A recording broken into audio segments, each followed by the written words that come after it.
नमस्कार दोस्तों, स्वागत है आपका हमारे चैनल पर। आज हम बात करेंगे एक ऐसी समस्या के बारे में जो न केवल दिल्ली बल्कि पूरे भारत के लिए चिंता का विषय बन चुकी है।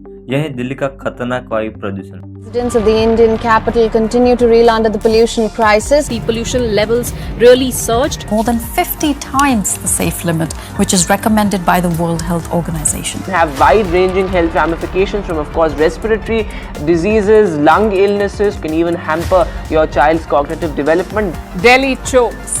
Smog blankets New Delhi. It's basically a repeat of last year and the year before that and the year before that and so on. क्या आप जानते हैं कि दिल्ली का एयर क्वालिटी इंडेक्स कई दिनों से गंभीर स्तर पर बना हुआ है। हाल ही में दिल्ली का एयर क्वालिटी इंडेक्स 500 के पार चला गया है, जो बेहद खतरनाक श्रेणी में आता है। इसका मतलब है कि न केवल सांस लेना मुश्किल है, बल्कि यह हमारी सेहत को भी गंभीर रूप से प्रभावित कर रहा है। अब सवाल उठता है कि दिल्ली में यह प्रदूषण को क्यों हो रहा है। इसके कई कारण हैं। वाहन से निकलने वाला धुआं। दिल्ली में गाड़ियों की संख्या दिन प्रतिदिन बढ़ रही है। पराली जलाना। हर साल सर्दी में पंजाब, हरियाणा और उत्तर प्रदेश के पराली जलाने से दिल्ली की हवा और खराब हो जाती है। औद्योगिक प्रदूषण। फैक्ट्री और उद्योगों के निकलने वाला धुआं भी इससे योगदान देता है। निर्माण कार्य। दिल्ली में चल रहे बड़े पैमाने पर निर्माण कार्य में उड़ने वाली धुआं भी हवा को जहरीला बना देती है। सर्दियों में तापमान गिरना। ठंड के कारण प्रदूषक कण नीचे स्तर पर जमा हो जाते हैं, जिससे स्थिति और बिगड़ जाती है। यह वायु प्रदूषण केवल हवा को गंदा नहीं कर रहा, बल्कि हमारे स्वास्थ्य को भी बुरी तरह से प्रभावित कर रहा है। बच्चों और बुजुर्गों को सांस की बीमारियां बढ़ रही है। हृदय रोग और कैंसर जैसी गंभीर बीमारी का खतरा भी बढ़ गया है। आंखों में जलन, गले में खराश और त्वचा रोग आम हो गए हैं। क्या आपको पता है, WHO के अनुसार वायु प्रदूषण हर साल लाखों लोगों की असमय मृत्यु का कारण बनता है।